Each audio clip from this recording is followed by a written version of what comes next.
Okay. So I'm going to assume you don't play video games. Would that be correct, or I do not play video games. what about your kids? My kids play video games, yes. Do you mind them playing them, or? I limit the amount of time that they play because they become a little zombie-like when they're going to. Yeah, they play most of the Wii games because I feel that they're a little bit better because they're a bit more interactive than the other video games. But I have no doubt that if I had to get them any sort of video game, I'd lose them completely. So how long do you restrict them to? Like an hour or 2 hours? Like, Probably an hour a weekend and none during the week. fair enough. So maybe an hour a day on the weekend. So did they choose the Wii games, or did you choose them for them? I chose them for them.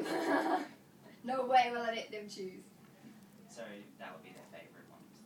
Yeah, they generally like the ones with guns, where you shoot the targets and things like that, shoot the cans. They like those. All the balance games, that sort of game. Not like the ones on the Wii board. Yeah, they like those. So. If you got them a violent game, which you probably wouldn't at the moment when they're older, do you Yeah. think that would change their behaviour at all? Like, do you think it'd I make think them more that aggressive? violent games make you aware that violence is normal. It makes you feel that violence is normal, and therefore you're more likely to respond to things in a violent manner because you're surrounding yourself with violence all the time. Therefore, violence is an accepted part of your consciousness. And do you think it's a stereotype on people that play video games a lot, or not even a lot, just people that play them? Yes, I think the stereotype is that they're antisocial and can't function in the real world, and I don't think it's true. I think that some people just really like video games. So do you don't think it's fair, the stereotype? No, it's not fair. I think some people use it to escape the world, but other people use it just because they really like video games. If I had to sit and play chess 20 hours a day, I wouldn't be stereotyped as antisocial. Yeah, I'd just even be though odd. you probably would be but- more antisocial than someone who Exactly. does Or if I had to read books all day, I wouldn't be given the same stereotype as playing games. Game playing has got a really bad reputation. Yeah. Do you think just playing games has a negative effect on people, or just the people that play them, or other people?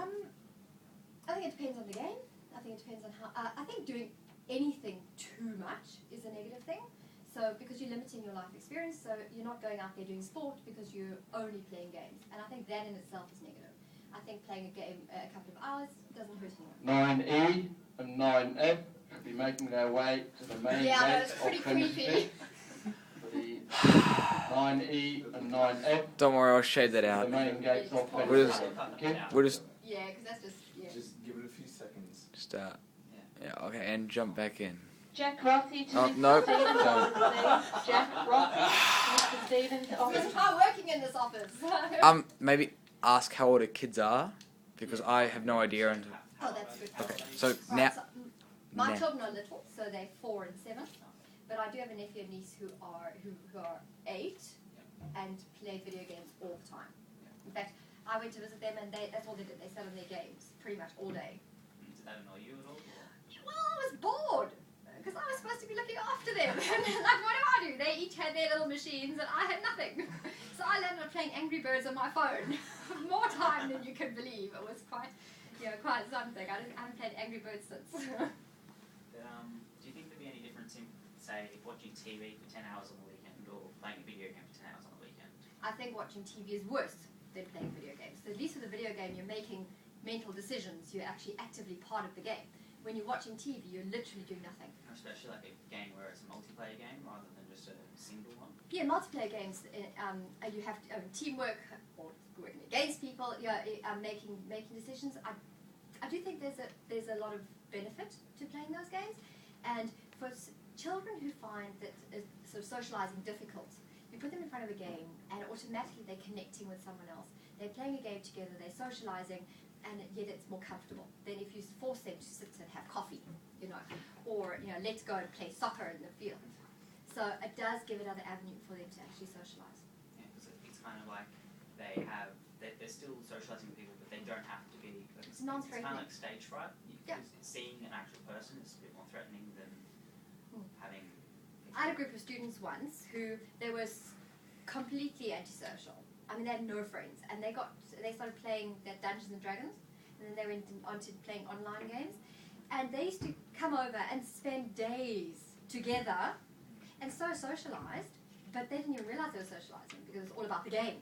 Yeah, You know, and today they're in their like late 20s and they still get together and play games. It's just a little odd, but you know what I mean. They socialised, and so they then felt like they fitted in. So so when society said because you play those games you're antisocial, those games have caused them To be social. Yeah. Yeah. So that's a positive. We just didn't understand them because they talked to this lingo that none of us could understand. All right. Well, thank you for Thank your you. Is that time. I hope I answered right. Thank you very much. Thank you. It's a pleasure. Cut.